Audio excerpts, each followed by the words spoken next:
மிக முக்கியமாக அது ஒவ்வொன்றும் ஒரு மரியாதைக்குரிய ஒரு விவாதங்களாக மட்டும்தான் நடத்தப்பட்டிருக்கு.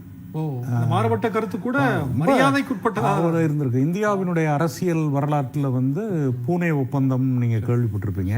அந்த பூனே ஒப்பந்தத்தில் அம்பேத்கருக்கும் இவருக்கு மகாத்மா காந்திக்கும் இடையில் ஏற்பட்ட முரண்பாடுங்கிறது ஒரு பெரிய முரண்பாடு. அவர் உண்ணாவிரதம் இருந்து இறந்து போவேங்கிற அளவுக்கு போய் அப்புறம் தான் அந்த பூனா ஒப்பந்தம் உருவானது. இதெல்லாம் அவருடைய வாழ்க்கையில் இருக்கு. அதே போல நேருவுக்கும் அவருக்கும் நிறைய டிஃபரன்ஸ் இருக்கு. மந்திரி பதவியை விட்டு கூட அவர் வெளியேறியிருக்காரு. ஆனால் அவரை பற்றிய அந்த முகத்தை சிதைக்கக்கூடிய, சீரழிக்கக்கூடிய, அவருக்கு மிகப்பெரிய ஒரு அவமானத்தை உருவாக்கி தரக்கூடிய ஒரு கொள்கை அரசியலை பாரதிய ஜனதா கட்சி இன்னைக்கு எடுத்திருக்கு. அதுதான் ரொம்ப முக்கியமா நான் சொல்ல விரும்புறேன். அப்ப அந்த கொள்கை அரசியலை எடுக்கும்போது என்னன்னாக்கா, அம்பேத்கரை பலரும் சிதைக்கிறார்கள். ஒவ்வொரு இடத்துல, உத்தரப்பிரதேசத்துல இன்னும் பல இடங்கள்ல சிதைக்கிற போது அவருடைய கொள்கைகளை அதனுடைய இயல்புக்கேற்ப அதை முன்வைக்கக்கூடிய மாநிலமா தமிழ் மாநிலம் இருக்கு. நம்ம தமிழ்நாடு எப்படி செயல்படுதுங்கிற கேள்விக்குள்ள வருவோம். அதுக்கு முன்பாக நேரடியா பாஜக மேல நீங்க ஒரு குற்றச்சாட்டு வைக்கிறீங்க. இன்றைக்கு கூட எல்லா செய்தித்தாள்கள்லயுமே பாஜகவுடைய தரப்புல பிரதமர் நரேந்திர மோடி அவர் இருக்கிற மாதிரி அம்பேத்கரை வச்சியான ஒரு பெரிய விளம்பரம் வந்தது. அதுல அவருடைய அம்பேத்கருடைய வாழ்க்கையை முக்கிய தொடர்புடைய 5 இடங்கள்ல பஞ்சதர்த்த இடமாக மேம்படுத்தி இருக்கிறாங்க. அதே மாதிரி பாபா சாஹேப் அம்பேத்கர் அவர்கள அனைவரையும் ஏற்றுக்கொள்ளக்கூடிய இந்தியாவை நாங்க முன்னெடுக்கிறோம் அப்படின்றாங்க. SC ST ஸ்டூடெண்ட்ஸுக்கு கிட்டத்தட்ட 8 கோடி ஸ்டூடெண்ட்ஸ் உதவித்தொகை பெற்றிருக்கிறாங்கன்னு பல்வேறு விஷயங்கள் அவங்க முன்னிறுத்துறாங்க. நீங்க ஆனா ஒட்டுமொத்தமா அம்பேத்கருக்கு எதிரானவர்கள் அவர்கள் எப்படி சொல்ல முடியும்? அதாவது நீங்க ஒரு மனிதனை கொலை செஞ்சு புதைச்சிட்டு அவனுக்கு படையல் போடலாம், எவ்வளவும் போடலாம், பெரிய படையல் போட்டு அவனை கொண்டாடலாம். அதெல்லாம் நம்ம நாட்டில் நிறைய நடக்குது. அதே போல அம்பேத்கருடைய கொள்கைகளை கொலை செய்துவிட்டு, அப்பட்டமாக கொலை செய்துவிட்டு, அவர் உருவாக்கின அரசியலமைப்பு சட்டத்தை பாரதிய ஜனதா கட்சியை போல சீர்குலைத்த அரசியல் கட்சி ஒன்று கிடையவே கிடையாது. சொல்ல முடியுமா? மிக அடிப்படையான இந்தியாவினுடைய மக்கள், அவர்களுடைய தன்மைகள், இது எல்லாவற்றையும் ஆய்ந்து அறிந்து, இட் இஸ் அ யூனியன். அது பல்வேறு மொழி பேசக்கூடிய, மொழிங்கிறது மட்டும் இல்ல, சமூகங்கள், பல்வேறு சமூகங்களை கொண்ட ஒரு நாட்டில் அது எல்லாவற்றிலும் ஒரு ஒற்றுமையை உருவாக்க வேண்டும் என்பதுதான் கான்ஸ்டிடியூஷன், அவருடைய உணர்வு. அவருடைய ஆன்மாவுக்கு படுகொலை செஞ்சுட்டு ஆன்மாவுக்கு நெய்வேத்தியம் பண்ணிக்கிட்டு இருக்கான்னா இதை விட ஃப்ராட் வேற ஏதாவது? பேச ஒரு அண்மை செய்தி வந்திருக்கிறத பார்த்துட்டு நம்ம பேசலாம். தற்போது ஒரு அண்மை செய்தி வந்திருக்கிறது, அதை நாம் பார்க்கலாம்.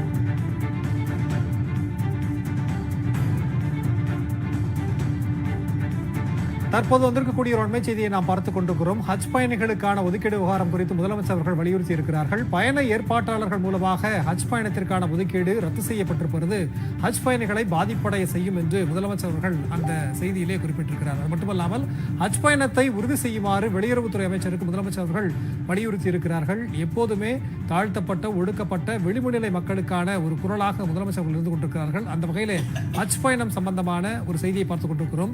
உரிய முறையில் சவுதி அரேபிய அதிகாரிகளுடன் பேசி ஹஜ் பயணிகள் செல்வதற்கான ஏற்பாட்டை செய்யுமாறு முதலமைச்சர் அவர்கள் வெளியுறவுத்துறை அமைச்சர் அவர்களுக்கு வலியுறுத்தி இருக்கிறார்கள். அதாவது பயண ஏற்பாட்டாளர்கள் மூலமாக புனித பயணம் மேற்கொள்ளவிருக்கும் 52,500 பேர் மெக்கா செல்வதில் சிக்கல் ஏற்பட்டிருக்கிறது. அந்த சிக்கலை சரியான முறையில் தீர்க்க வேண்டும் என்று ஒன்றிய வெளியுறவுத்துறை அமைச்சர் அவர்களுக்கு மாண்புமிகு தமிழ்நாடு முதலமைச்சர் அவர்கள் வலியுறுத்தி இருக்கிறார்கள். அது தொடர்பான ஒரு அண்மை செய்தியை நாம் பார்த்துக் கொண்டிருக்கிறோம். ஒன்றிய சிறுபான்மை நலத்துறை அமைச்சகம் உரிய கட்டணத்தை செலுத்தி ஒதுக்கீட்டை உறுதி செய்யவில்லை என்றும் முதலமைச்சர் அவர்கள் அந்த வலியுறுத்தலிலே குற்றம் சாட்டி இருக்கிறார்கள். தாமதமாவதை காரணம் காட்டி 5 மண்டலங்களில் முதல் 2 மண்டல ஒதுக்கீடுகளை சவுதி அரசு ரத்து செய்திருக்கிறதாகவும் முதலமைச்சர் அவர்கள் அந்த செய்தியிலே குறிப்பிட்டிருக்கிறார்கள். ஹஜ் பயணிகளுக்கான ஒதுக்கீடு விவகாரம் குறித்து முதலமைச்சர் அவர்கள் ஒன்றிய அரசுக்கு வலியுறுத்தி இருக்கிறார்கள். அவர்களுடைய பயணம் ரத்து செய்யாமல் பாதுகாக்கப்பட வேண்டும், அவர்கள் ஹஜ் பயணத்தை உறுதி செய்ய வேண்டும் என்று முதலமைச்சர் அவர்கள் குறிப்பிட்டிருக்கிறார்கள். குறிப்பாக பயண ஏற்பாட்டாளர்கள் மூலமாக ஹஜ் பயணத்திற்கான ஒதுக்கீடு ரத்து என்பது ஹஜ் பயணிகளை பாதிப்படை செய்யும் என்று முதலமைச்சர் அவர்கள் குறிப்பிட்டிருக்கிறார்கள்.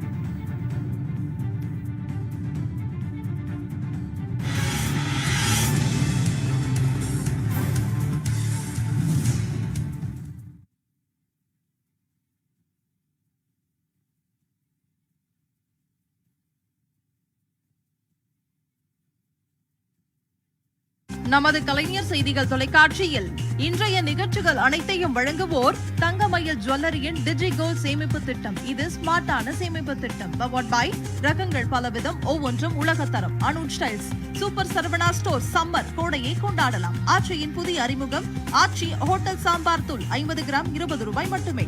Black thunder, Ooty main road, Mettupalayam. Darling AC திருவிழா, கிறிஸ்டால் டிஎம்டி நம்பர் 1 டிஎம்டி கம்பிகள். விருந்து நிறைவு வெற்றிலை பாக்கு, விரும்பி வாங்குவது நிஜாம் பாக்கு. Lalitha jewellery Akshaya Tritiya offer. இணைந்து வழங்குவோர் அனுபவிச்சு சாப்பிடுங்க, அனில் சேமியா சாப்பிடுங்க. தனலட்சுமி ஸ்ரீனிவாசன் யூனிவர்சிட்டி. ஹேண்ட்போ high speed fan and table fan. KAG tiles இப்போ ஈஸி இஎம்ஐல 0% இன்ட்ரெஸ்ட், 0 டவுன் பேமெண்ட். சர்மரோக நிவாரணி சைபால். 80 ஆண்டுகளாக உங்கள் வாழ்வில் அக்கறை கொண்டது சைபால். சௌபாக்கியா கிச்சன் அப்ளைன்சஸ், மோகனா மகால், வேளச்சேரி மற்றும் கேளம்பாக்கம். ஓடி விளையாடு, ஓய்ந்திருக்கலாகாது. அதுக்கு தான் சூப்பர் சரவணா ஸ்டோர்ஸ்ல சம்மருக்கு ஆடைகள் வாங்கும் போது outdoor games free. Super Saravana stores summer கோடையை கொண்டாடலாம்.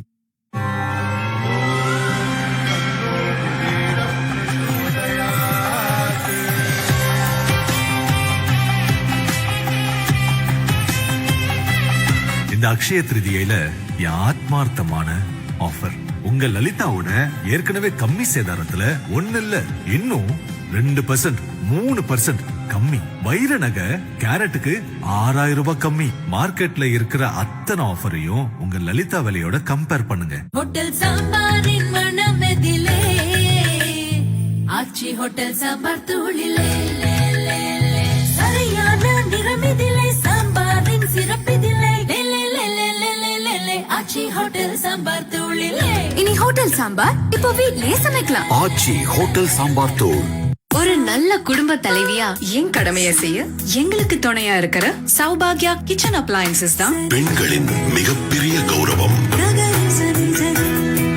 சௌபாகியா கிச்சன் அப்ளையன்சஸ், பெண்ணின் கௌரவம். விருந்தின் நிறைவு வெற்றிலை பாக்கு, விரும்பி வாங்குவது நிஜாம் பாக்கு. கேஏஜி டைல்ஸ் இப்போ ஈஸி இஎம்ஐல 0% இன்ட்ரெஸ்ட், 0 டவுன் பேமெண்ட். கல்யாணம் பண்ணி பாருன்னு சொன்னாங்க, பாத்துட்டேன். இப்போ வீட்டை கட்டி பாருன்னு சொல்றாங்க. சரியான டிஎம்டியை நீயே செலக்ட் பண்ணு. பெஸ்ட் இருக்கும்போது லிஸ்ட் எதுக்கு? Kiss kiss kiss call. FE 550D மற்றும் CRS கம்பிகள். Kiss call TMT number 1 TMT. Kiss kiss kiss கால்.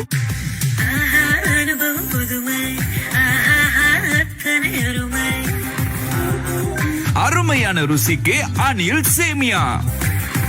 அனில் சேமியா அனுபவிச்சு சாப்பிடுங்க, ஆனந்தமா சாப்பிடுங்க.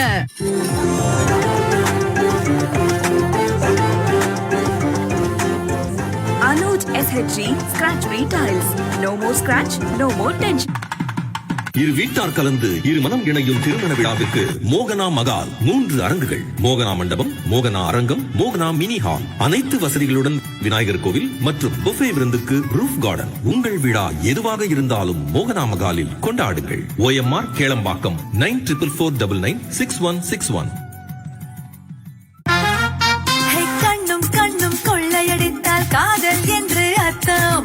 லேட்டஸ்ட் மொபைல் கையில் இருந்தால் சத்யா என்று அர்த்தம். மொபைல்னா நம்ம சத்யா தான். லேட்டஸ்ட் மொபைல் போன்கள் வாங்கிட உங்கள் சத்யா.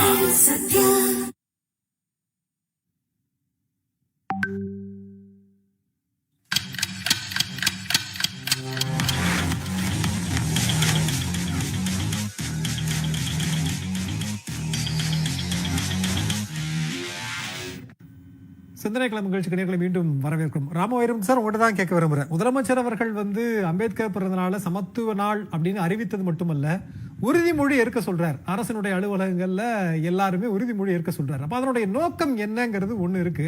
ரெண்டாவது, ஏதோ நலத்திட்டங்களை கொடுத்தோம் அப்படிங்கிறது மட்டுமே அல்ல, இந்த சமூகத்தை அதை நோக்கி நகர்த்தணும், மாற்றத்தை நோக்கி அப்படிங்கிற ஒரு பார்வையை அவர் முன்வைக்கிறார். உங்களுடைய கருத்து?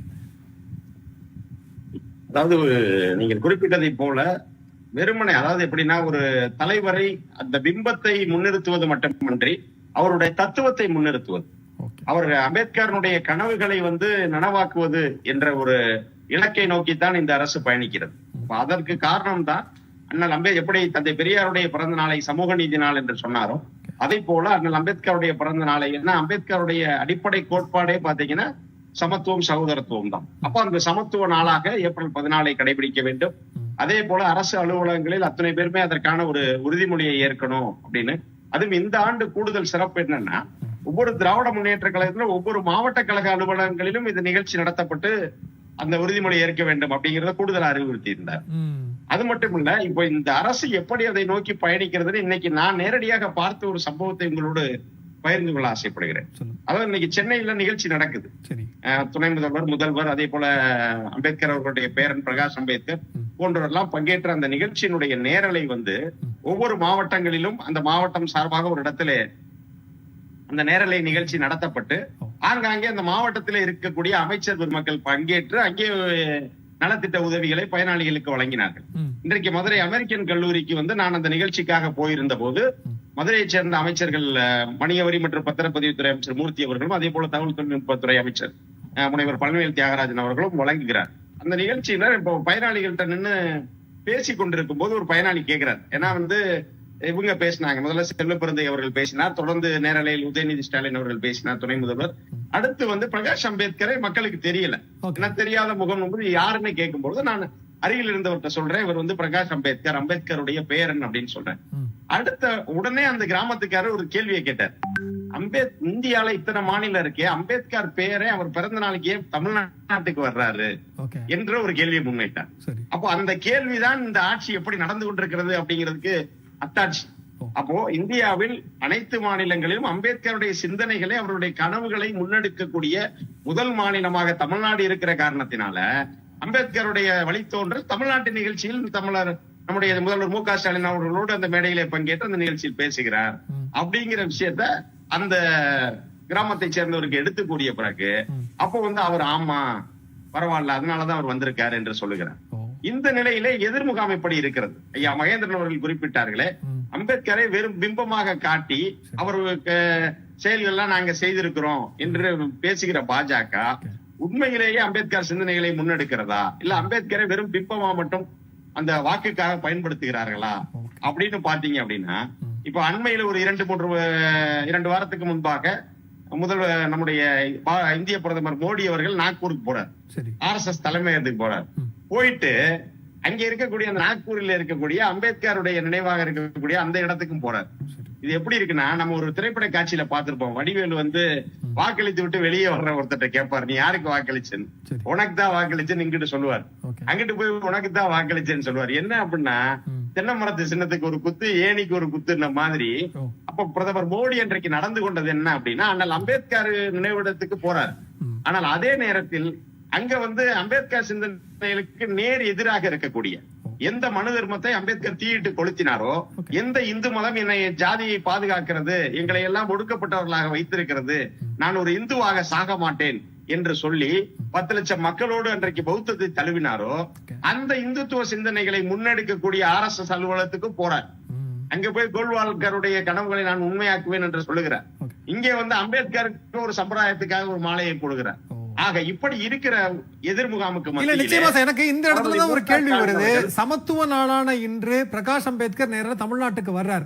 அதுல இருந்தே நம்ம புரிந்து கொள்ளலாம் தமிழ்நாட்டு அரசியல், முதலமைச்சர் அவருடைய செயல்படுத்திருக்கக்கூடிய திட்டங்கள் மீது அவருடைய பார்வை என்னவாக இருக்குது. பிரதமர் மோடியை ஒரு பக்கம் நீங்க கம்பேர் பண்றீங்க, அவர்கள் காந்தியை எதிர்ப்பதாக கூட பல்வேறு விஷயங்கள்ல வெளிப்படையாக தெரிகிறது. நேரு உட்பட பல பேரை எதிர்க்கிறதாக தெரிகிறது. ஆனா அம்பேத்கரை அவ்வளவு வெளிப்படையா எதிர்க்கிற மாதிரி எந்த இடத்துலயும் தெரியலையே. ஆனா மீண்டும் மீண்டும் ஏன் நீங்க ஒரு சந்தேக கண்ணோட்டத்தோட பாக்குறீங்க? அவங்க திரும்ப அரவணைத்துக் கொள்கிற மாதிரி தானே பேசுகிறாங்க. நீங்க அதை உணர மறுக்கிறீங்களா?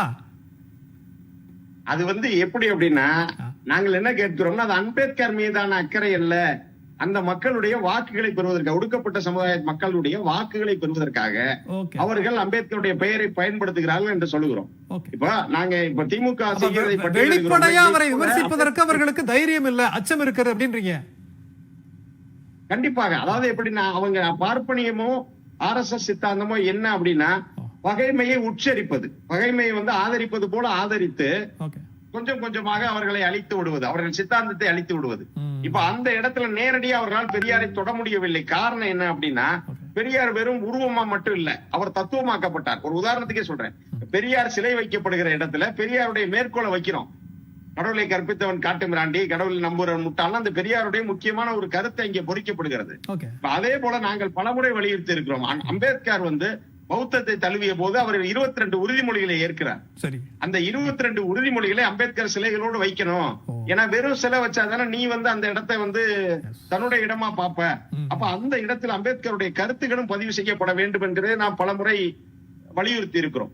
அதே போல அம்பேத்கருடைய சித்தாந்தத்தை முன்னிறுத்துகிறார்களா அவர்கள் அப்படின்னு பார்க்கணும். இப்போ ஒரு உதாரணத்துக்கு, நம்ம அவர் ஒரு குடியரசுத் தலைவராக ராம்நாத் கோவிந்த கொண்டு வந்தாங்க. ஆனால் அவர் வந்து கோவிலுக்கு போகும்போது அவருக்கு என்ன நேர்ந்ததுங்கிறது எல்லாத்துக்கும் தெரியும். அதே போல ஒரு பழங்குடியினர்ல இருந்து ஒரு குடியரசுத் தலைவர் கொண்டு வந்திருக்காங்க, திரௌபதி முர்மு. ஆனால் அவரை நாடாளுமன்றத்துக்கு திறப்பு விழாவுக்கு கூட அழைக்கல. ஒரு நடிகைக்கு கொடுக்கப்படுகிற முக்கியத்துவம் இந்த நாட்டினுடைய குடியரசுத் தலைவருக்கு கொடுக்கப்படல. அவர் நீங்க சொல்றதுடைய எடுத்துக்காட்டுடைய அடிப்படையில பாஜகவினுடைய அந்த அடையாள அரசியல் அப்படிங்கிறது ரொம்ப வெட்ட வெளிச்சமாக இருக்கிறது. அது குடியரசுத் தலைவர்ல இருந்து நம்ம வந்து எடுத்துக்காட்டு எடுத்துக்கலாம் அப்படின்னு நீங்க சொல்றீங்க. பேசலாம், நம்ம அடுத்த சுற்றுகள்ல பேசலாம். மதியவேந்தன் சார், இப்ப ஐடியாலஜிக்கலா பேசுறாங்க, நம்ம திட்டங்கள் அப்படிங்கிற அடிப்படையில நீங்க கண் கூட பாக்குறீங்களா? இப்ப முதலமைச்சர் அவர்கள் செயல்படுத்தி இருக்கிற ஆதிராவிட நலத்துறை மூலமா செயல்படுத்தி இருக்கிற இந்த திட்டங்கள் மூலமாக இவ்வளவு பெரிய மாற்றங்கள் நிகழ்ந்திருக்குன்னு எதெல்லாம் உங்களால ஹைலைட் பண்ணி சொல்ல முடியும்? ரொம்ப முக்கியமா இன்னைக்கு ஒரு முக்கியமான நிகழ்வு நடந்துச்சு. இன்னைக்கு கலைவாணர் அரங்கத்தில் இந்த ஃபங்க்ஷன் நடந்துச்சு. மரியாதைக்குரிய பிரகாஷ் அம்பேத்கர் வந்திருந்தாரு. இன்னைக்கு அந்த நிகழ்ச்சி ஆரம்பிக்கும் போது அவரே சொன்னார், வந்தோடனே பக்கத்துலேயே உட்காந்தாரு. அப்போ சொன்னார், வந்து இங்கே தான் வந்து சமத்துவ நாள் அப்படின்னு சொல்கிறோம் இல்லையா, அது டே ஆஃப் ஈக்குவாலிட்டி அப்படின்னு சொல்கிறோம். அப்போ சொன்னார், அதை ரொம்ப குறிப்பிட்டு என்கிட்ட தனிப்பட்ட பேரில் பேசும்போது சொன்னார், ரொம்ப சூப்பர் நம்ம சிஎம் எடுக்கிற அந்த முன்னெடுப்புகள் அப்படின்னாரு. ஸ்டேஜ்லேயும் பாராட்டினார். இதுக்கப்புறம் அது முடிச்சுட்டு அதை சொன்னார், இங்கேருந்து நீங்கள் இந்த டே ஆஃப் ஈக்குவாலிட்டி அப்படிங்கிற அந்த தொடங்குறீங்க பார்த்தீங்களா, அது ரொம்ப ரொம்ப ஒரு அப்ரிஷியேட் பண்ண வேண்டிய ஒரு விஷயம் அப்படின்னு பாராட்டி பேசினார். இது மட்டும் இல்லாமல் அது முடிச்சுட்டு ஒரு குரூப் ஃபோட்டோ எடுத்தோம். அந்த குரூப் ஃபோட்டோவில் என்ன அப்படின்னு பார்த்தீங்கன்னா, அண்ணல் அம்பேத்கர் அயலக உதவித்தொகை அப்படிங்கிற பள்ளி உயர்கல்விக்காக உதவித்தொகை கொடுக்குறோம். இப்போ அதில் வந்து பார்த்திங்கன்னா ஒரு 176 மாணவர்கள் வந்து நம்ம வந்து கல்வி உதவித்தொகை கொடுக்குறோம். அவங்க கூட ஒரு குரூப் ஃபோட்டோ எடுத்தோம். அப்போ தான் வந்து ஐயா பிரகாஷ் அம்பேத்கர் அவர்களே இருந்தார். அப்போ சொன்னார் எவ்வளோ என்னன்னு கேட்கும்போது, கடந்த ஆட்சியில் வந்து பார்த்திங்கன்னா இந்த திட்டத்துக்கு வந்து ஒரு வருமான உச்சவரம்பு ஒரு 3 லட்சமாக தான் வச்சுருந்தோம். இந்த வருமான உச்சவரம்பு 3 லட்சம் இருக்கிறவங்களுக்கு உட்பட்டவர்களுக்கு அயலக உதவித்தொகைக்கு கொடுக்கறதுக்காக இந்த திட்டத்தை உருவாக்கினாங்க. ஆனால் பார்த்தீங்கன்னா பெனிஃபிஷரிஸ் பெருசாக யாருமே இல்லை. ஆனால் நம்மளுடைய ஆட்சி, திராவிட மாடல் ஆட்சி அமைந்தவுடன் அந்த உச்சவரம்பை அதிகப்படுத்துகிறார் நம்முடைய முதலமைச்சர். சரி, இதில் வரல, அப்போ நம்ம என்ன பண்ணலாம், நம்ம அதை வந்து நேம் சேக் அப்படி வச்சிருக்கக்கூடாது, இது நிஜமாலுமே போய் பயனடையணுங்கிறதுக்காக வருமான உச்சவரம்பை 8 லட்சமோ 12 லட்சமாக ஆக்கினார். 8 லட்சமாக இருக்கிற அந்த வருமான உச்சவரம்புக்கு 36 லட்சம் கொடுக்குறாரு. 12 லட்சமாக இருக்கிற அந்த வருமான உச்சவரம்புக்கு 24 லட்சம் வரைக்கும் தரார். இன்னைக்கு பார்த்தீங்கன்னா இந்த ஒரு 3.5 வருஷத்தில் 176 ஸ்டூடெண்ட்ஸ் எல்லாம் ஃபாரின் யூனிவர்சிட்டிஸில் படிக்கிறாங்க. அவங்களோட தான் இன்னைக்கு குரூப் ஃபோட்டோ எடுத்தோம். உடனே திரு பிரகாஷ் அம்பேத்கர் சொல்கிறார், உங்களுக்கு வந்து சிஎம் வந்து இவ்வளோ ஃபண்ட்ஸ் கொடுத்துருக்காரு, இது எங்கேயும் நடக்காது, don't waste the funds, utilise it properly, study well அப்படின்னு சொன்னார். இதுலேருந்தே உங்களுக்கு தெரிவிப்பாருங்க. பாருங்க, இது மாதிரி கல்விக்கு அந்த அளவுக்கு முக்கியத்துவம் கொடுத்துருக்காரு. நம்ம முதலமைச்சர் எப்பயும் சொல்வார், கல்வி சுகாதாரம் ரெண்டும் இரு கண்கள் அப்படின்னு சொல்லுவார். இப்போ வந்து பட்டியலின மக்களுக்கு அந்த கண்ணுக்கு கண்ணாடி போட்ட விதமாக இன்னும் சிறப்பாக கொடுக்கணுங்கிறதுக்காக இன்னைக்கு இந்த மாதிரி ஒரு புதிய திட்டங்களை கொண்டு வந்து அந்த உச்சவரம்பு அதிகப்படுத்துறது, அவங்களுக்கான உதவித்தொகையை கூடுதலாக கொடுக்கறது, இது மாதிரி பல்வேறு பணிகள் கல்விக்கு அதிகப்படுத்து. நிச்சயமா வழக்கமா அந்த உச்சவரம்புன்னா ஒரே ஒரு உச்சவரம்பு எல்லா இடத்துலயும் இருக்கும். ஆனா இங்க 2 ஸ்லாப் வைக்கிறாங்க. அதுக்கேற்ற மாதிரியான உதவித்தொகைங்கிறது ரொம்ப அற்புதமான ஒரு விஷயம். இப்ப இதுல தொழில் முன்னோடிகள் திட்டம்னு வேற ஒண்ணு இருக்கு போல இருக்கு இல்லையா? அப்ப அது என்ன சார், அது என்ன நோக்கத்துக்காக? அதான் நான் சொன்னேன், முதல்ல வந்து இப்ப கல்வி தாண்டி அடுத்து வந்து கல்வி சார்ந்த உட்கட்டமைப்புகள் அதிகப்படுத்தியிருக்கிறாங்க. அது நம்முடைய முதலமைச்சர் அதிகப்படுத்தியிருக்கிறார். இப்போ தொழில் முனைவோர் அப்படிங்கிறது வந்து முக்கியமாக நம்ம தாட்கோ, இந்த தாட்கோவை உருவாக்கின பெருமை நம்முடைய முத்தமிழர் கலைஞர் அவர்களே சாரும். ஸோ இந்த தாட்கோவை உருவாக்கியது மூலம் இதில் வந்து பல்வேறு நிறைய திட்டங்கள் பண்ணுறோம். இதில் எல்லாமே பார்த்திங்கன்னா நிறைய பட்டியலின மக்கள், பழங்குடியினர் மக்களுக்கு நிறைய தொழில், ஒரு பேக்கரியாக இருக்கட்டும், சரி, ஒரு பியூட்டி பார்லராக இருக்கட்டும், எனிதிங், ஏதோ ஒரு என்ன நீ நினைக்கிறியோ அந்த தொழிலை நீ செய்யக்கூடிய ஒரு விதத்தில் உனக்கு வந்து மானியத்தை இந்த தாட்கோ மூலியமாக கொடுக்குறோம். ஸோ இதில் வந்து என்ன ஆகுதுன்னா நிறைய பட்டியலின மக்கள் இதில் வந்து அது அந்த இன்ட்ரெஸ்ட் இருக்கிறது மட்டும் கிடையாது, இந்த மானியம் கொடுக்கறது மட்டும் கிடையாது, அதுக்கான பயிற்சியும் கொடுக்குறோம் தாட்கோல. இது மூலிமா நிறைய மக்கள் பயனடைகிறாங்க. இது மட்டும் இல்லாமல் மிக முக்கியமாக நன்னில மகளிர் திட்டம் அப்படின்னு நம்முடைய முதலமைச்சர் அறிமுகப்படுத்தியிருக்கிறார். அது ரொம்ப ரொம்ப முக்கியமான திட்டம். அது வந்து பார்த்திங்கன்னா இதுக்கு முன்னாடி வந்து பார்த்திங்கன்னா பெரிய அளவில் அது வந்து மகளிருக்கு நில உடைமையாளர்களாக மாற்றணும், அதுதான் அது அவங்களோட கான்செப்ட். ஸோ இப்போ முன்னாடி வந்து கைட்லைன் வேல்யூவில் இருந்துச்சு. இப்போ நம்முடைய ஆட்சி அமைதியுடன் முதலமைச்சர் வந்து மார்க்கெட் வேல்யூ கொண்டு வந்துட்டாங்க. ஸோ ஒரு லேண்ட் வந்து 50% இல்லைன்னா மேக்ஸிமம் 5 லட்சம் வரைக்கும் மானியமாகவே கொடுக்குறாங்க. ஏன்னா ஆதி திராவிடர் மகளிர் வந்து நில உடைமையாளர்களாக வரணும் அப்படிங்கிறதுக்காக அதுக்கு இத்தனை கோடி ஒதுக்கி அதில் நிறைய மகளிர் பயன்பெற்றிருக்கிறாங்க. இது மாதிரி ஒவ்வொரு பட்டியலின மக்களுக்கும் வாழ்வாதாரம் சார்ந்த, பொருளாதாரம் சார்ந்த, அதே மாதிரி தொழில் முனைவர்களாக, அது நில உடைமையாளர்களாக, இது எல்லாத்தையுமே ஒரு சிக்னிஃபிகண்ட்டாக நம்ம திராவிட மாடல் ஆட்சியில் அப்படியே அந்த பெனிஃபிஷரிஸோட ஹைக்கு வந்து பார்த்திங்கன்னா அப்படியே பல மடங்கு அதிகமாகிடுச்சு. யோசிச்சு பாருங்கள், இப்போ உயர்கல்வியில் ஒரு சில மாணவர்கள் கூட அதில் பயன்பெறல, இன்னைக்கு அப்படியே 100-150% அப்படியே அதிகம். அது மாதிரி இதே மாதிரி பெண்களில் உடைமையாளர்கள் எத்தனையோ ஒரு 500 பேருக்கு மேலே நில உடைமையாளர்கள் ஆகிட்டாங்க. அந்த அளவுக்கு இதை ஸ்லாபை இன்க்ரீஸ் பண்ணி அதை சிந்திச்சு எப்படி அவங்க ரியலாக ஒரு திட்டம் கொண்டு வந்தால் அது பெனிஃபிட் ஆகணும். அதுக்காக தானே இந்த திட்டத்தை கொண்டு வரோம். அதில் ஒன்று பெனிஃபிட் ஆகணும்னா அந்த திட்டத்தை உடனே அதை மாற்றி அது நிஜமாலுமே பெனிஃபிட் ஆகிற அளவுக்கு நம்முடைய முதலமைச்சர் ஒரு கவனம் எடுத்து பண்ணுறேன். நிச்சயம் நீங்கள் முதல் சுற்றுல பேசினதையும் இப்போ சொன்ன பதிலையும் நான் நினைச்சு பார்க்குறேன். இதுக்கு முன்பாக எல்லா துறைகளும் இருந்திருக்கும், ஆதரவு நலத்துறையும் இருந்திருக்கும், ஆனால் அது ஒரு துறையாக இருந்திருக்கும். முதலமைச்சர் வந்து அதை பார்க்குற பார்வை என்பது வேறுன்னு சொன்னீங்கல்ல. இப்போ நீங்கள் சொல்கிற இந்த விஷயங்களோட நான் கனெக்ட் பண்ணி பார்க்குறேன். பேசலாம், நம்ம மற்ற சுற்றுகளில் பேசலாம் சார். எங்களுக்கு சிந்தனை கிளம்பு நிகழ்ச்சிக்கு தற்போது ஒரு சிறிய இடைவேளை.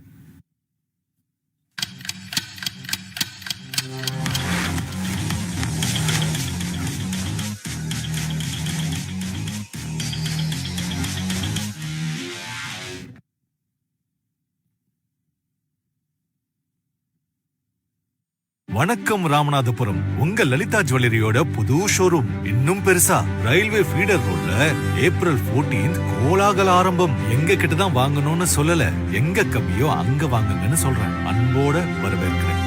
தங்க நகைகள் சேதாரம் 2%, 3% குறைவு. மரநகை கேரட்டுக்கு 6000 குறைவு. ஓடி விளையாடு ஓய்ந்திருக்கலாகாது, அதுக்கு தான் சூப்பர் சரவணா ஸ்டோர்ஸ்ல சம்மருக்கு ஆடைகள் வாங்கும் போது outdoor games free. Super Saravana stores summer கோடையை கொண்டாடலாம். KG Tiles இப்போ ஈஸி EMI இல்ல, 0% இன்ட்ரெஸ்ட், 0 டவுன் பேமெண்ட். சம்மரை சமாளிக்க வந்தாச்சு ஹேண்ட்போ high speed tower fan. Up to 36 months warranty, 100% copper motor, thermal overload protection. இப்பொழுது ஹேண்ட்போ ஹை ஸ்பீட் டவர் ஃபேன் அனைத்து முன்னணி கடைகளிலும் கிடைக்கும். ஹோட்டல் சாம்பாரின் மனமெதிலே, ஆச்சி ஹோட்டல் சாம்பார் தூளிலே, சரியான நிறமெதிலே, சாம்பாரின் சிறப்பிதிலே, ஆச்சி ஹோட்டல் சாம்பார் தூளிலே. இனி ஹோட்டல் சாம்பார் இப்போ வீட்லயே சமைக்கலாம். ஆச்சி ஹோட்டல் சாம்பார் தூள். ஹாட்டா இருக்கா? உங்களை கூலாக்க ஜம்போ ஆஃபர் சொல்லட்டா? டார்லிங்ல ஏசி திருவிழா. இந்த 5 ஸ்டார் ஏசி கூடவே வெறும் 999 ரூபாய் கொடுத்துட்டு இந்த டெசர்ட் ஏர் கூலரை தள்ளிட்டு போயிடுங்க. டார்லிங் ஏசி திருவிழா 5 ஸ்டார் ஏசி உடன் வெறும் 999 மட்டுமே கொடுத்து டெசர்ட் ஏர் கூலரை எடுத்து செல்லுங்கள். When it comes to education, never take a chance. Generally, colleges depend on government bodies, but DSU is independent and gives option for cross-major and self-selection of subjects and access to exclusive foreign internship. Dhanalakshmi Srinivasan University, Tiruchirappalli and Perambalur. பாத்ரூமுக்கு பளபளன்னு tiles இருந்தா மட்டும் பத்தாது, வழுக்காம இருக்க anti slippery tiles போடணும். Anuj anti slippery டைல்ஸ்க்கு hi. இனி bathroom ஆக்சிடென்ட்ஸ்க்கு பை பை. இரு வீட்டார் கலந்து இரு மனம் இணையும் திருமண விழாவிற்கு மோகனா கன்வென்ஷன் ஹால், வேளச்சேரி. விநாயகர் கோவில், guest rooms, modern kitchen, parking, function, parties என கூடி மகிழ மோகனா convention hall, Velachery bypass road, Velachery. 9566297171.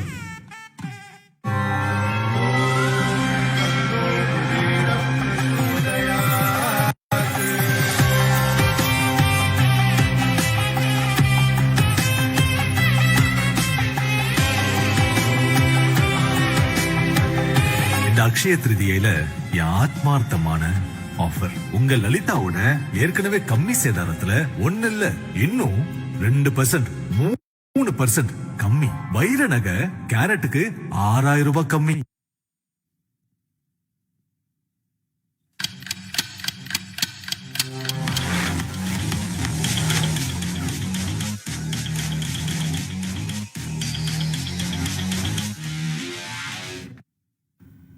சிந்தனை கிழமை நிகழ்ச்சிக்கு நேர்களை மீண்டும் வரவேற்கும் மகேந்திரன் சார். முதலமைச்சர் அவர்கள் இன்னைக்கு பேசும்போது ஒரு விஷயத்தை குறிப்பிடுறாங்க. நலத்திட்ட உதவிகள் வழங்குறதோட நம்முடைய கடமை முடிஞ்சு போறது இல்ல, சுயமரியாதை சமதர்ம சமூகத்தையும் உருவாக்கணும், அதை நோக்கி நம்ம இதை கொண்டு போகணும் அப்படிங்கிறதான். அப்ப எவ்வளவு அளவுக்கு பொருளாதார உதவிகள் ஒரு பக்கம், நிறைய வேலை வாய்ப்புகள்ல கல்விகள்ல கொடுக்குறாங்கன்னு அமைச்சர் பட்டியல் போட்டாங்க. இதன் மூலமா அது சமுதாயத்தினுடைய பார்வையை மாற்ற முடியுமா? என்ன லிங்க் இருக்கு சார்? இதுதான் அடிப்படையானது. இந்த புரிதல் மட்டும் இல்லை அப்படின்னாக்க அரசியல் ஆட்சி அதிகாரங்கள் இதெல்லாம் அர்த்தமற்றது. ஒருத்தவங்க ஏன் பவருக்கு வர்றாங்க அப்படிங்கிற ஒரு கேள்வி இருக்கு பாருங்க.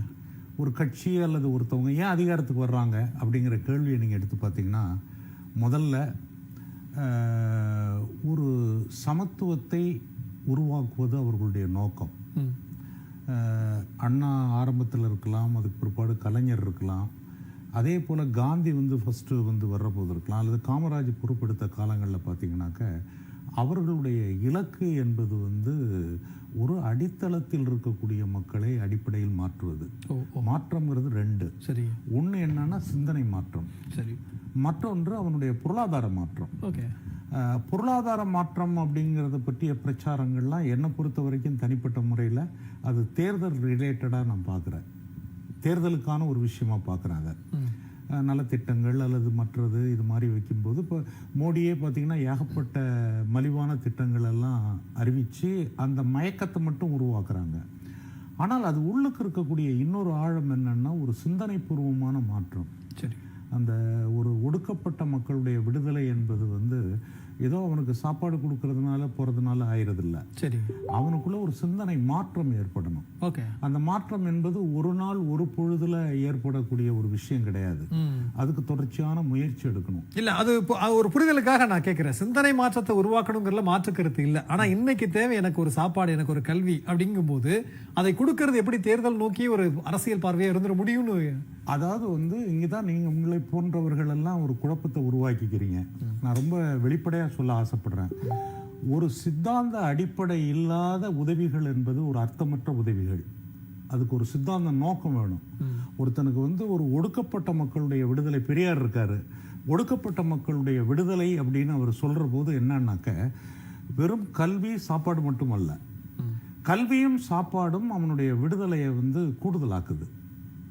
இப்போ உதாரணத்துக்கு காமராஜர் அது ஒரு ஊக்கியா இருக்குல்ல, இது அதாவது சமூக விடுதலைக்கு அது ஒரு ஊக்கியா இருக்குல்ல, கல்வியோ சமூக விடுதலைக்கு அது ஒரு ஊக்கியா இருக்கு. சரி. ஆனால் ஊக்கிய முதன்மைப்படுத்தி சித்தாந்தத்தை கீழே விட்டுறீங்க. அதனால பேலன்ஸ்ங்கிறது ரொம்ப முக்கியமானது. அதனாலதான் அவர் சொல்றாரு, தமிழ்நாட்டினுடைய முதலமைச்சர் இப்ப சொல்ற போது இது வெறும் நலத்திட்டங்களா மட்டும் நினைக்காதீங்க சொல்றாரு. அதை நீங்க என்ன பண்ணணும்னா சித்தாந்தமா நீங்க மாற்றத்தை உருவாக்கணும். ஒரு அடிப்படையில அவனுடைய உணர்வுகள்ல, அவனுடைய சிந்தனைகள்ல. நான் ரொம்ப வெளிப்படையா கேட்கிறேன் உங்கள்கிட்ட, ஜாதிங்கிறது வெளியில இல்ல, ஆனா மனசுல இருக்கா இல்லையா?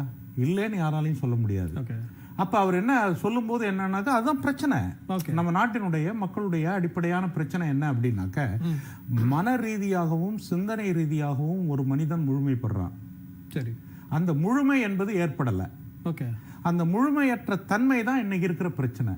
அரசியல் கட்சிகளுக்குள்ளேயும் அது பிரச்சனை இருக்கு, மக்கள்கிட்டையும் அது பிரச்சனை இருக்கு, அறிவாளிகள்கிட்டையும் பிரச்சனை இருக்கு. ஏன்னா அவன் முழுமை ஆகல. ஒரு சமூகத்தினுடைய ஒரு முழுமையை புரிய வைக்கல. அதை புரிய வைக்கிறது சித்தாந்தம். சரி. தத்துவம் தான் அதை புரிய வைக்குது. அதை நல்லா புரிஞ்சதுனால அவர் அம்பேத்கர், அதை நல்லா புரிஞ்சதுனால அவர் கலைஞர். அதை நல்லா நீங்க புரியலப்பா இப்பயாவது புரிஞ்சுக்குங்கிறதுனால தமிழ்நாட்டினுடைய முதலமைச்சர் இப்ப சொல்ல வேண்டிய ஒரு கட்டாயம் ஏற்பட்டிருக்கு. இதுதான் இதனால இருக்கக்கூடிய விஷயம். அதனால என்ன அப்படின்னாக்க, தேர்தல் சார்ந்த விஷயங்கள் ஒண்ணு இருக்கு. தேர்தலையும் வளர்ச்சியையும் நீங்க சம்பந்தப்படுத்தணும், தேர்தலையும் சித்தாந்தத்தையும் நீங்க சம்பந்தப்படுத்தணும். வெறும் தேர்தல் வெற்றிகள் அப்படின்னு இப்ப மோடி எடுக்கிறது மாதிரி நீங்கள் எடுத்தால் என்ன ஆகும் அப்படின்னு கேட்டீங்கன்னாக்க, பல கோடிக்கணக்கான மக்களை நீங்க பல மோசமான நிலைமைகளில் பிடிச்சு தள்ளிட்டு ஒரு ஒற்றை தன்மைகளில் அதிகாரத்தை பயன்படுத்திட்டு என்ன வேணாலும் செய்யலாம். பிரிட்டிஷ்காரன் ஜாலியன் வாலாபாக்கில் கொலை செய்யலையா? அதை விட கூடுதலான கொலைகளை இந்த மோடி அரசாங்கம் செஞ்சிருக்கு. அப்ப வர்ற போது என்னன்னாக்கா அந்த சித்தாந்த உணர்வுகளும் அந்த படிப்பினையும் தமிழ்நாட்டினுடைய முதலமைச்சருடைய சொல்லுல நான் புரிஞ்சுக்கிட்டது என்ன, மற்றவங்க எப்படி புரிஞ்சுக்கிறாங்கன்னு தெரியல, நான் புரிஞ்சுக்கிட்டது என்ன அப்படின்னாக்க இது ஒரு சித்தாந்த போராட்டம். சரி, இன்னைக்கு மக்கள் நடத்துறது இருக்குல்ல சித்தாந்த போராட்டம், அதை அதுக்காக தான் நாங்கள் செய்கிறோம். சரி, திராவிடம் என்பது அதை அடிப்படையாக கொண்டது. அது ஆரியம் தரக்கூடிய அனைத்து விதமான ஆதிக்கத்தையும் எதிர்க்கக்கூடியது. ஆனால் அப்படி எதிர்க்கக்கூடியதை நீ வெறும் அப்பப்ப கிடைக்கக்கூடிய காசு, பணம், கல்வி உதவிகளா மட்டும் பார்க்காத, அதுக்கு மேலையும் ஒண்ணு இருக்கு, அதையும் பாரு என்பதை அவர் நாட்டு மக்களுக்கு சொல்லல, திராவிட முன்னேற்ற கழக தொண்டர்களுக்கும் சொல்றாரு அப்படிங்கிறது என்னுடைய அபிப்பிராயம். நிச்சயமா இல்ல, அது எல்லாருக்குமான பொதுவான ஒரு அறிவுரை தான் அது. அதுல மாற்று கருத்தே இல்லை. அதனாலதான் சமுதாய மாற்றம், அப்படி சித்தாந்த மாற்றம் வரணும் அப்படி அவர் சொல்றாரு. இதுல இன்னொரு கேள்வி என்ன கேட்க வேண்டியது இருக்குன்னா, அம்பேத்கர் அவர்களை பொறுத்த வரைக்கும் ஒடுக்கப்பட்ட மக்களின் உரிமைகளுக்கான ஒரு குரல் அப்படின்னு மட்டுமே இங்க சித்தரிக்கப்பட்டிருக்கிறதா, அவர் இந்த சமுதாயம் அப்படிதான் பார்க்கிறதா? அதை கடந்து அரசாங்கம் எந்த வகைகள்லாம் ஒரு பொதுப்படையான தலைவர் கொண்டு போகுதுன்னு நீங்க நினைக்கிறீங்க? அவர் உண்மையிலேயே ஒரு பொதுப்படையான தலைவர் தான். சரி, அவருடைய டிராவல் ஆரம்பித்த இடம் இந்த தலித் மக்கள், ஒடுக்கப்பட்ட மக்கள், அவங்களுடைய துயரத்திலிருந்து தான் அவருடைய சிந்தனை தொடங்குது. அந்த சிந்தனையுடைய வளர்ச்சி என்ன அப்படின்னு கேட்டிங்கனாக்க முழு சமூகத்தினுடைய விடுதலை. சரி, இப்போ ஒரு சமூகத்தினுடைய ஒரு சமூகம் சங்கிலியால் பிணைக்கப்பட்டிருக்கு அப்படி பார்க்குறோம். அந்த சங்கிலியில ரொம்ப மோசமான அழுத்தி எடுக்கக்கூடிய ஒரு இடத்துல அவர் தொடர்றாரு. அதை தொடர்ந்து அதை உடைக்கணும்னு நினைக்கிறாரு. அதை உடைச்சா முழு சங்கிலியும் உடைஞ்சு போகணும்னு அவருக்கு தெரியும். ஒவ்வொரு கண்ணியா உடைக்க வேண்டிய அவசியம் இல்லை, ஒரு இடத்துல உடைச்சா போதும். அதுதான் ஒடுக்கப்பட்ட தலித் மக்களுடைய விடுதலை. ஏன்னா இந்தியாவினுடைய சமூகத்தை இப்போ கம்யூனிஸ்ட் கட்சியில நாங்க புரிஞ்சுக்கிட்டது அல்லது எங்களுடைய பார்வையில ஒரு பொருளாதார விடுதலை அப்படின்னு சொல்லி வச்சோம். ஆனால் ஒரு இந்திய சமூகம் வெறும் பொருளாதாரம் மட்டுமல்ல, சமூக விடுதலையும் இருக்கு.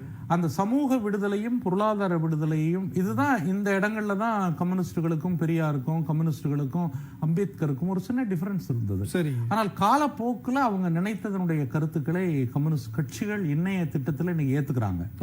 ஆரம்பத்தில் அது ஒரு ஆயுதம் தாங்கின புரட்சி மூலம் தூக்கி எடுத்துட்டா எல்லாம் சரியானோ அப்படிங்கிற எண்ணங்கள் இருந்தது.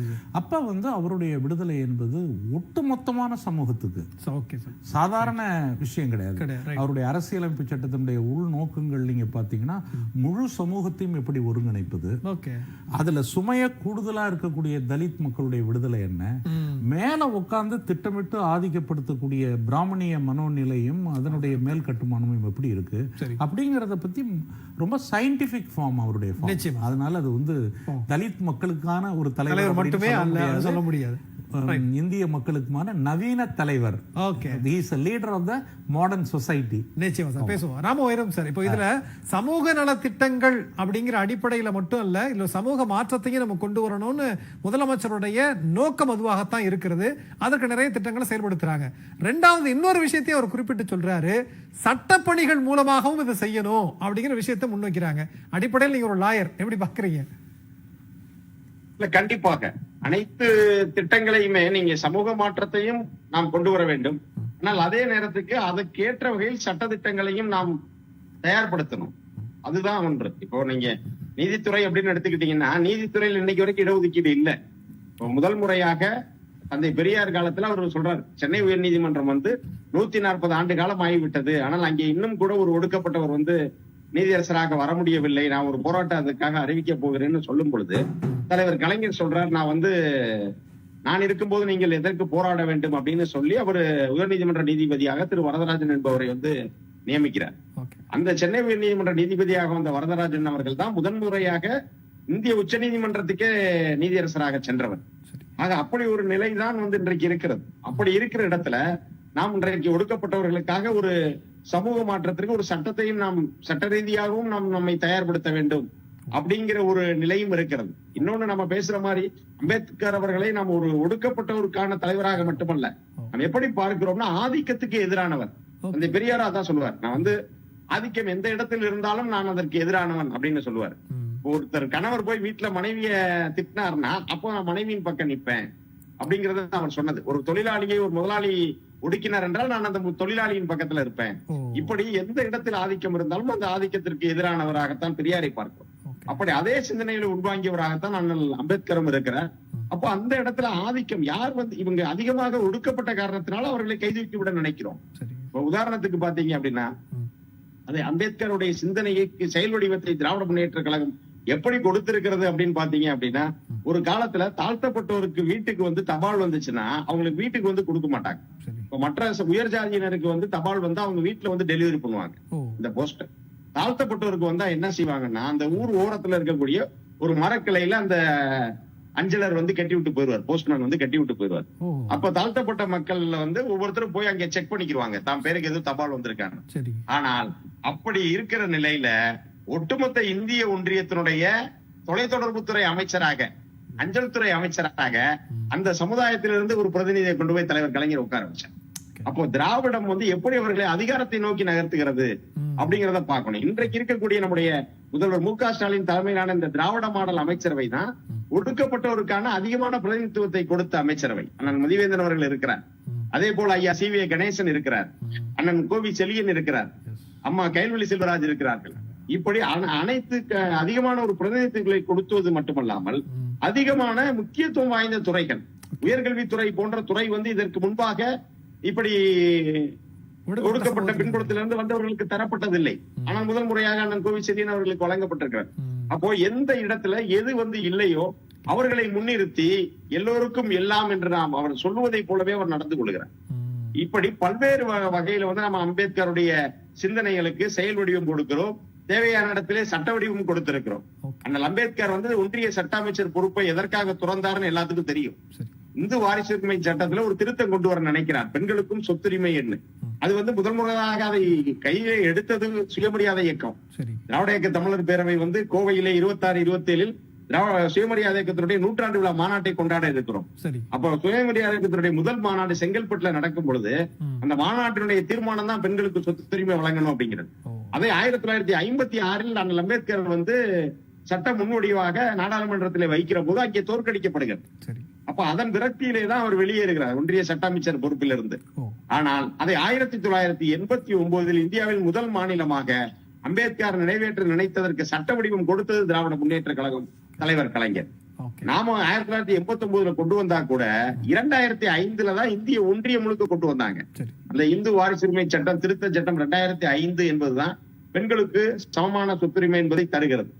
அப்ப 2005 ஒன்றிய சட்டம் வந்தும் கூட அதை எதிர்த்து வழக்குகள் தாக்கல் செய்யப்பட்டு 2020 தான் உச்ச நீதிமன்றம் இறுதி தீர்ப்பு தருது, பெண்களுக்கு சொத்துரிமை என்பது செல்லும் அப்படின்னு.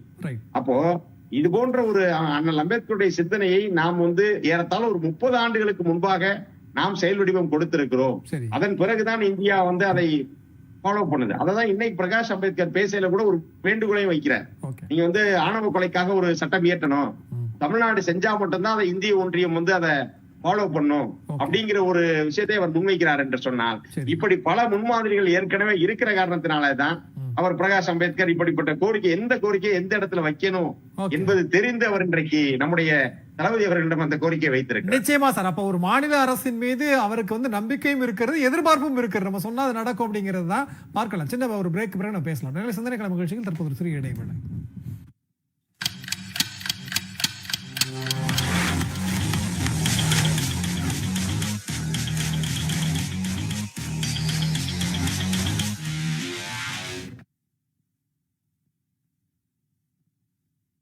இந்த அக்ஷய திருதியில என் ஆத்மார்த்தமான ஆஃபர். உங்க லலிதாவோட ஏற்கனவே கம்மி சேதாரத்துல 1 இல்ல இன்னும் 2%, 3% கம்மி. வைர நகை கேரட்டுக்கு 6000 ரூபாய் கம்மி. குபேரலட்சுமி சாட்சியா சொல்றேன், குவாலிட்டியான நகை மார்க்கெட்லயே கம்மி விலைக்கு தரோம். கிராமுக்கு 100-200 கம்மி, சேதாரத்துல 40-50% கம்மின்னு மார்க்கெட்ல இருக்கிற அத்தனை ஆஃபரையும் உங்க லலிதா விலையோட கம்பேர் பண்ணுங்க. ஓடி விளையாடு ஓய்ந்திருக்கலாகாது, அதுக்குதான் சூப்பர் சரவணா ஸ்டோர்ஸ்ல சம்மருக்கு ஆடைகள் வாங்கும் போது outdoor games free. Super Saravana stores summer கோடையை கொண்டாடலாம்.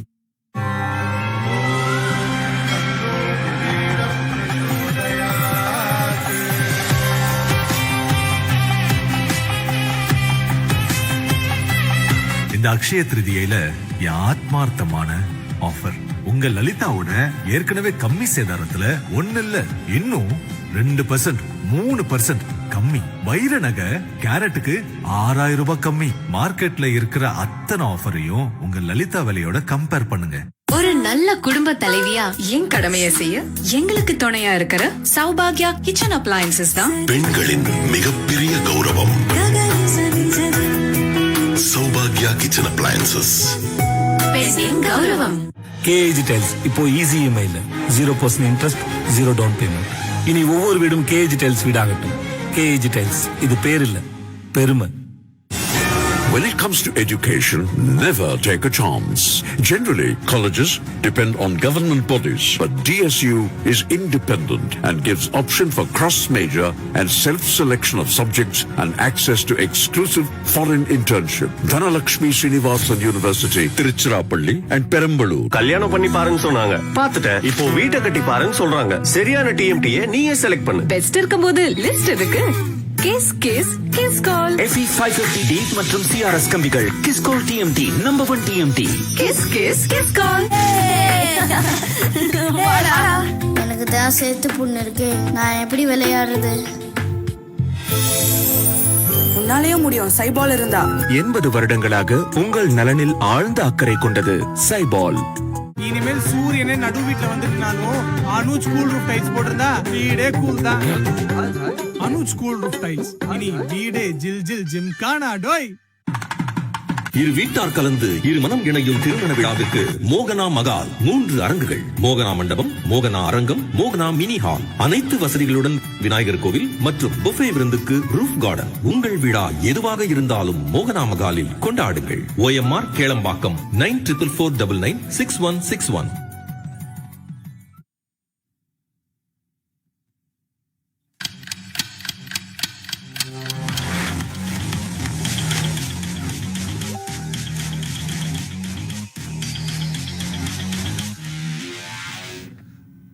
சிந்தனை கிளம்பு நிகழ்ச்சிக்கு நேர்களை மீண்டும் வரவேற்கும். அமைச்சர்கிட்ட தான் கேட்க விரும்புகிறேன். எல்லாரும் நம்ம சமுதாய மாற்றம் அப்படிங்கிற விஷயங்களை பற்றி பேசிக்கிட்டு இருக்கிறோம். ஒரு பக்கம் கல்வி வேலைவாய்ப்பு மட்டும் அதை கொடுத்துருமா அப்படின்னா, சமுதாய மாற்றத்திற்கு இதில் என்ன விஷயங்கள் முதலமைச்சர் தலைமையிலான அரசு செயல்படுது அப்படின்னா அதுக்கு திட்டங்கள் இருக்கிறதா? அதனுடைய பார்வை எப்படி சார்?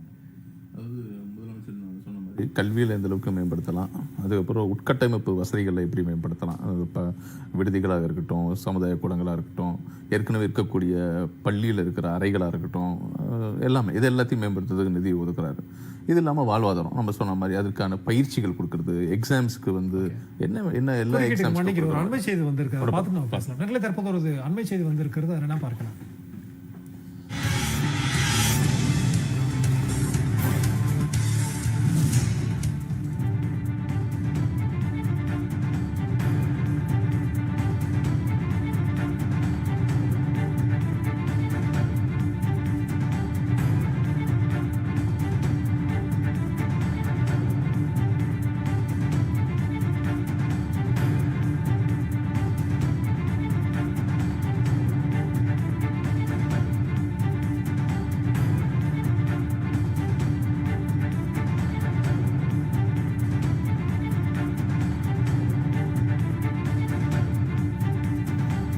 தற்போது வந்திருக்கக்கூடிய ஒரு முக்கியமான அண்மை செய்தியை நாம் பார்த்துக் கொண்டிருக்கிறோம்.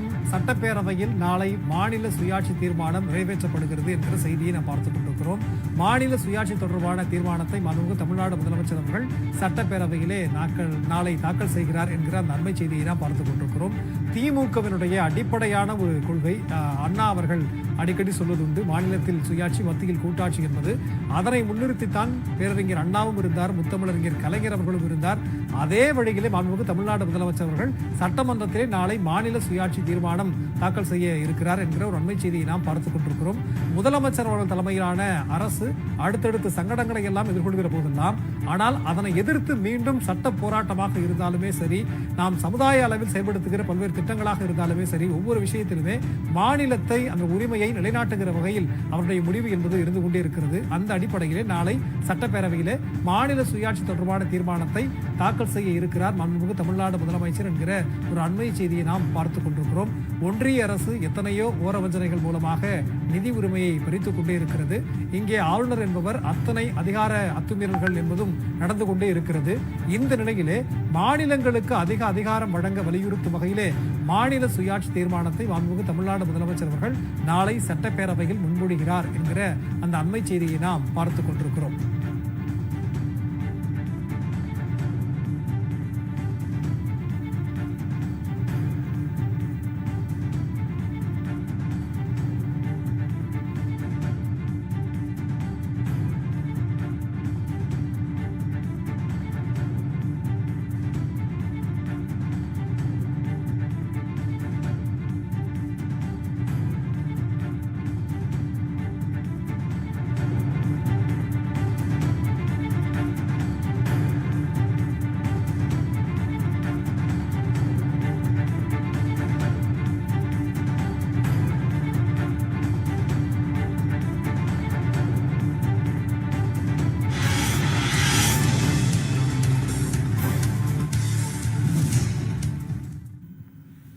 சிந்தனைக்கிழமை நிகழ்ச்சி கிடையாது மீண்டும் வரவேற்கும். அமைச்சர் அவர்கள்ட்ட ஏற்கனவே பேசிக்கிட்டு இருந்தோம் இந்த ஒட்டுமொத்தமா சமுதாய மாற்றம் அப்படிங்கிற திட்டங்கள் பற்றி. ஆமாம், அதான் சொன்ன மாதிரி இந்த சமூகத்தை மேம்படுத்துறதுக்காக பல்வேறு முயற்சிகளை நம்முடைய முதலமைச்சர் எடுத்திருக்கிறார். இப்போ நீங்கள் நம்முடைய முத்தமிழர் கலைஞர் பார்த்தீங்கன்னா முதல்ல வந்து நம்முடைய திமுக ஆட்சியில் தான் எல்லா விளிம்பு நிலை மக்களுக்கும் வாரியத்தை கொண்டு வந்தார். இப்போ புதுரை வண்ணார் கம்யூனிட்டி அவங்களுக்கு நல வாரியம், அதே போல் நரிக்குறவர்களுக்கு நல வாரியம், பழங்குடியின மக்களுக்கு நல வாரியம், தூய்மை பணியாளருக்கு நல வாரியம். இந்த 4 முக்கியமான நல வாரியத்தை 2006 2011 ஆட்சி நம்முடைய திமுக ஆட்சியில் தான் நம்முடைய முதலமைச்சர் கொண்டு வந்தார். அப்போ நம்முடைய முதலமைச்சர் துணை முதலமைச்சராக இருக்கும்போது தான் இந்த வாரியத்தெல்லாம் கொண்டு வந்தாங்க. நம்முடைய முதலமைச்சர் வந்த உடனே சமூகத்தை மேம்படுத்துறதுக்கெல்லாம் என்னென்ன திட்டங்கள் அப்படி கொண்டு வந்தார்னா, மிக முக்கியமாக ஆதி திராவிடர் மற்றும் பழங்குடிய ஆணையம், இந்த ஆணையத்தை கொண்டு வந்தார். அவங்களுக்கான முக்கியமான பிரச்சனைகள், அவங்களுக்கான உரிமைகள், இதுக்கு எல்லாத்துக்குமே ஒரு தன்னாட்சி நிர்வாக உடைய ஒரு ஆணையத்தை இன்னைக்கு கொண்டு வந்திருக்காங்க. அதனால நிறைய மனுக்களுக்கு இது தீர்வு கண்டிருக்கிறாங்க. அது ஒரு முக்கியமான ஒரு மேம்படுத்த கூடிய ஒரு திட்டம். இது மட்டும் இல்லாமல் வேறு எப்படிலாம் நம்ம சமூகத்தை மேம்படுத்தலாம், ஐயா சொன்ன மாதிரி மற்ற சமூகத்துக்குரிய இந்த சமுதாயத்தில் சேர்ந்து எப்படி அவங்களுக்கு அந்த விழிப்புணர்வை கொடுக்கலாம், அது புரிதலை ஏற்படுத்தணும் இல்லையா? ஏன்னா எல்லாருமே ஒன்னா தானே நம்ம இந்த சமுதாயத்தில் வாழ்றோம், பல்வேறு சமூகங்களும். ஏன்னா அப்படிங்கும்போது அவங்களுக்கு அந்த விழிப்புணர்வை கொடுக்கணும், அவங்களுக்கும் இந்த மாதிரியான சமத்துவம் சார்ந்த சிந்தனைகளை ஊட்டணும். எங்கெங்கெங்கெல்லாம் இந்த அடக்குமுறைகள் இருக்குது, எங்கெங்கெல்லாம் இந்த மாதிரி வன்கொடுமைகள் இருக்குது, இல்லை எங்கெங்கெல்லாம் தப்பான விஷயங்கள் அவங்களுக்கு கற்பிக்கப்படுதோ அது எல்லாத்தையும் கரைக்கணும். அப்படிங்கிறது பல்வேறு புதிய புதிய திட்டங்களை கொண்டு வரும். அதில் ரொம்ப முக்கியமானது என்ன அப்படின்னா சமத்துவ வார விழா அப்படின்னு வச்சு அது வருடம் கொண்டு வர்றோம். இது மட்டும் இல்லாமல் பல்வேறு இடங்களில் முகாம்களை இட்டு சமத்துவத்தோடு வாழ வேண்டியது எந்த அளவுக்கு கட்டாயம் அப்படிங்கிறத நம்ம சொல்கிறோம். அது மட்டும் இல்லாமல் மிக முக்கியமாக கிராமங்களை தேர்வு செய்கிறோம். சமூக நல்லிணக்க கிராமங்கள், ஊராட்சிகள் அப்படின்னு தேர்வு செஞ்சு அதுக்கு ஒரு சில பேராமீட்டர்ஸ் வச்சுருக்கிறோம். மிக முக்கியமாக அந்த ரொம்ப முக்கியமானது அதில் எப்படின்னா கடைசியாக நம்ம அடக்கம் செய்கிறோம் இல்லையா? ஸோ அதுக்கு வந்து ஒரு எல்லாரும் சேர்ந்து தனித்தனி சுடுகாடு இல்லாமல் இடுகாடு இல்லாமல் எல்லாம் சேர்ந்து எந்த ஒரு சமூகத்தை சார்ந்தவங்களும் ஏதோ ஒரு காமன் கிரிமேஷன் சென்டரோ ஒரு காமன் பரியல் கிரவுண்ட் இருந்தாலே அது வந்து ஒரு சமூக நல்லிணக்க அடையாளமாக கருதப்படுது. ஏன்னா ரொம்ப முக்கியம். உங்களுக்கு நிறைய இடங்கள் அது பிரச்சனை வரும். பார்த்தீங்கன்னா இந்த வழியில போவாங்க, நீங்க இங்க வந்து பணத்தை தூக்கிட்டு போகக்கூடாது, இங்க பரி பண்ணக்கூடாதும்பாங்க, இது மாதிரிலாம் இருக்கும். ஸோ அந்த சிந்தனைகளை கரைக்கணுங்கிறதுக்காகவே கடந்த முறையில் எப்படி இருந்துச்சு, நம்முடைய ஒவ்வொரு கிராமத்துக்கும் வந்து பார்த்தீங்கன்னா அந்த சமூக நல்லிணக்க கிராமங்களுக்கு 10 லட்ச ரூபா கொடுத்தோம். இன்னைக்கு நம்முடைய முதலமைச்சர் அவர்கள் அதை கூடுதலாக அதிகப்படுத்தி 10 லட்சத்தை விட இன்னைக்கு 10 கிராமங்களை தேர்வு செஞ்சு ஒவ்வொரு ஒரு கிராமத்துக்கும் 1 கோடி ரூபா கொடுக்குறாங்க. அப்படிங்கும்போது 1 கோடி ரூபா 10 மடங்கு அதிகம். அதை நான் சொன்னேன்ல உங்களுக்கு. ஒவ்வொரு திட்டங்களையும் நம்ம முதலமைச்சர் அனலைஸ் பண்ணுறது எப்படின்னா அதுக்கு எந்த அளவுக்கு அதுக்கு நல்லபடியாக தீர்வு செய்ய முடியுமோ, அதுக்கு எப்படி அதை சீக்கிரமா அதை செயல்படுத்த முடியுமோ அதை உடனே என்ஹான்ஸ் பண்ணிடுறது. அதுக்கு என்ன அங்க பிரச்சனை இருக்கோ அதை கலைச்சிட்டு ஏன் அதுல வந்து ஒழுங்கா அது போய் கரெக்டா அடையலைன்னா அதுக்கு உடனே மாற்று திட்டங்களை கொண்டு வர்றது. இதைதான் நம்முடைய முதலமைச்சர் அவர்கள் கொண்டு வந்திருக்கிறார். இது மாதிரி நிறைய திட்டங்கள். ரொம்ப முக்கியமானது ஒன்று நான் சொல்லணும்னா, இது வந்து உள்ளபடியே வந்து பார்த்தீங்கன்னா இப்போ வன்கொடுமையால் பாதிக்கப்பட்டவங்களுக்கான தொகை இருக்கு, தீர்வுதவி இருக்குல்ல, அதெல்லாம் வந்து அதிகப்படுத்தியிருக்கிறார். அதில் வந்து 85,000 1 லட்சத்திலிருந்து அதிகப்படுத்துது, அதே போல் 8 லட்சத்திலிருந்து 12 லட்சமாக உயர்த்தியது. இதெல்லாம் ரொம்ப முக்கியமான விஷயங்கள். இது மட்டும் இல்லாமல் உட்கட்டமைப்புக்காக நம்மளுக்கு ஒவ்வொரு தடவையும் நம்ம சப் பிளான் அப்படின்னு சொல்லுவோம். இந்த சப் பிளான் அப்படிங்கிறது அந்த ஒவ்வொரு துறையிலையும் நம்ம ஒதுக்கப்படக்கூடிய அந்த நிதி வந்து கரெக்டான முறையில் செயல்படுதா. இப்போ சில கேள்விகள் வரும், ஆதிராவிய துறையில் இது சில இது அங்கே செயல்படல, சில பேர்லாம் உங்களுக்கு குற்றச்சாட்டு சொல்லுவாங்க இல்லையா. இப்போ வந்து அதை உடனே தீர்க்கணும். அதை நான் சொன்ன மாதிரி அது எப்படி தீர்க்கலாம் அப்படின்னா, உடனே முதலமைச்சருக்கு வந்து ஒரு நல்லபடி ஒரு திட்டம் கொண்டு வரும். அது திட்டம் மட்டும் கிடையாது, அது ஒரு சட்டமாகவே ஏற்றிருக்கிறார்.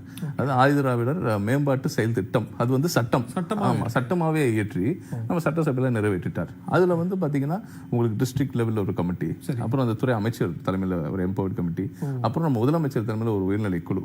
ஸோ இவங்க எல்லாமே வந்து ஒவ்வொரு துறை ரீதியாகவும் இப்போ வந்து பட்டியலின மக்களுக்கு 20%, பழங்குடியின மக்களுக்கு 1%, இதற்கான நிதி என்னென்ன திட்டங்கள் மூலியமா அதுக்கு வழங்கப்படுதோ அது உரிய முறையில் அது வந்து கண்டிப்பா அது நடைமுறைப்படுத்துதா அப்படின்னு பார்க்கறதுக்காகவே ஒரு சூப்பர்வைசிங் ஒரு மானிட்டரிங் கமிட்டி போட்டு ஒவ்வொரு லெவல்லையும் போட்டு புது ப்ரொபோசலாக இருந்தாலும் சரி, அது எதுவாக இருந்தாலும் சரி, அது உடனே அதை செயல்படுத்தக்கூடிய வகையில் ஒரு சட்டமாகவே ஏற்றிருக்காரு நம்முடைய முதலமைச்சர். கண்டிப்பா. அப்ப சமுதாய மாற்றம்னு முதலமைச்சர் அவர்கள் வெறும் வார்த்தையால சொல்லிடல, அவ்வளவு திட்டங்கள் இருக்கிறது அப்படிங்கிறதா.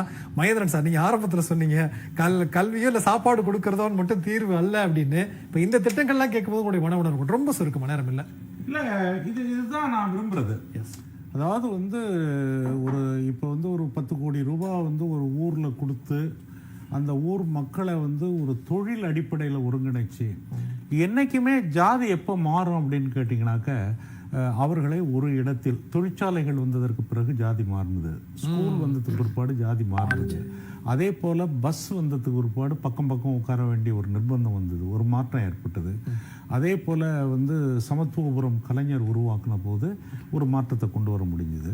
அதில் ரொம்ப முக்கியமான ஒரு மாற்றமாக நான் வந்து இந்த 10 கோடி ரூபாய் ஒதுக்கி 10 கிராமங்கள், அது ஒரு காம்படிஷனே வரட்டுங்கிறேன் நான். சரி, வந்து தமிழ்நாட்டில் இருக்கிற எல்லா கிராமங்களும் அந்த மாதிரி மாறினா எல்லா கிராமங்களுக்கும் கொடுக்குற நிலைமைக்கு கூட அது மாற்றம் அடையட்டுங்கிறது தான் என்னை போன்றவர்களுடைய விருப்பம். அப்போ அது வந்து ஒன்று வந்து என்னென்னா ஜாதி மறையுது, வேலை வாய்ப்பு கிடைக்குது. 3வது வந்து அவங்கள்ட்ட வந்து கடந்த காலத்தில் இருந்ததுலேருந்து ஒரே இடத்துல உட்காந்து அவங்கள்ட்ட வந்து அதுதான் ஒற்றுமை உணர்ச்சி. சரி, ஒரு ஜாதி மதம் இனம் கடந்த ஒரு ஒற்றுமை உணர்ச்சி என்பதுதான் மனித பண்பு. அதை உருவாக்குறது தான் முக்கியமானது. வேற சில பேர் அதை உருவாக்கி அதை வந்து பிரிச்சு விட்டு அது மூலம் ஏதாவது ஆதாயம் அடையலாம் இன்னொரு செட்டு இதுக்கு இடையில இருக்கு. தமிழ்நாடு அரசு இந்த முடிவுகளை எடுத்திருக்கிறதுங்கிறது, இதைத்தான் நான் கொள்கை என்றும் சித்தாந்தம் என்றும் நினைக்கின்றேன். அதனால அது மேலும் மேலும் வளருவதற்கு என்னுடைய வாழ்த்துக்கள். நிச்சயமா. ராமராவ் சார், நேரம் இல்ல, நிறைவான சற்று கொடுக்கலாம், கோச்சுப்பீங்க, 1-2 வார்த்தைகள்ல ப்ளீஸ். அதாவது இப்ப நீங்க குறிப்பிட்டதை போல அந்த எம்பவர்மெண்ட்டுங்க, வெறும் ஒரு அன்றைக்கு கொடுக்கிற ஒரு இலவச திட்டங்களோ இல்ல ஒரு உணவோ இல்ல பொருளாதார உதவியோ என்பதை தாண்டி அவர்களுக்கு ஒரு லாங் டேர்மா அவங்களை எம்பவர் பண்றது. இப்ப அதுக்கு வந்து ஒரு செய்தி மட்டும் சொல்லி நிறைவு செய்கிறேன் காலத்தின் அருமை கருதி. இந்த ஸ்டார்ட் அப் டீன்னு நம்ம ஆட்சி வந்த பிறகு உருவாக்கப்பட்ட ஒரு திட்டம். இப்ப பழைய ஏஞ்சல் இன்வெஸ்ட்மெண்ட் அந்த கான்செப்டுக்கு பதிலாக அரசே முதலீடு செய்யும். ஐடியாஸ் மட்டும் தொழில் முனைவோர் இருக்கிற தொழில் முனைவோர் இருந்தா போதும். அதுல நம்முடைய அந்த ஆதிதிராவிட மக்களுக்காகவே தனியாக ஒரு ஸ்கீம் இருக்கு. அதே போல ஆதிதிராவிட பெண்களுக்குன்னு ஒரு ஸ்கீம் இருக்கு. ஆக இந்த சமுதாயம் வந்து இன்றைக்கு ஒரு வேலை கேட்டுக் கொண்டிருந்த சமுதாயம், வெறும் கூலிகளாக இருந்த ஒரு சமுதாயத்தை இன்றைக்கு வேலை தேடுபவர்கள் அல்ல, நீங்கள் வேலை அளிப்பவர்கள் என்கிற ஒரு நிலைக்கு உயர்த்துகிற இந்த திட்டம் பாத்தீங்க அப்படின்னா வந்து ஒரு மிகப்பெரிய திட்டம். ஆக இப்படித்தான் இந்த மக்களுக்கு ஒரு அவர்களை தயார் செய்கிற ஒரு எம்பவர்மெண்ட் பண்ணுகிற ஒரு ஆட்சியை இன்றைக்கு நம்முடைய முதல்வர் மு க ஸ்டாலின் நடத்தி கொண்டது. நிச்சயமா சார். இப்ப இந்த ஷோ நான் 2 விதமா பாக்குறேன். ஒரு பக்கம் அமைச்சர் பேசுகிற போது இது ஒரு மினி மானிய கோரிக்கை மாதிரியே இருந்தது. இன்னொரு பக்கம் முதலமைச்சர் செயல்படுத்துகிற இந்த திட்டங்கள் மூலமாக அவர் என்ன மனதின் மூலமாக மக்களுக்கு கோரிக்கை வைக்கிறார் அப்படிங்கிறது இந்த சமுதாயம் புரிந்து கொள்ள வேண்டும்ங்கிறது தான் ரொம்ப நிறைவான ஒரு அரங்கமா இருந்தது. பங்கு கொண்ட விருது அத்தனை இருக்கும். மிக்க நன்றி. நீங்கள் மீண்டும் ஒரு நிகழ்ச்சியில் சந்திக்கலாம். நன்றி, வணக்கம்.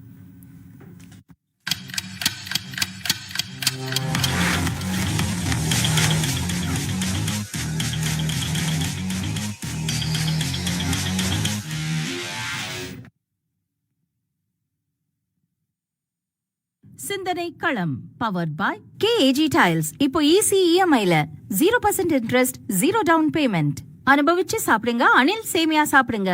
ரகங்கள் பலவிதம், ஒவ்வொன்றும் உலகத்தரம். அனுஜ் டைல்ஸ் உடன் வழங்கியோர் விருந்தின் நிறைவு வெற்றிலை பாக்கு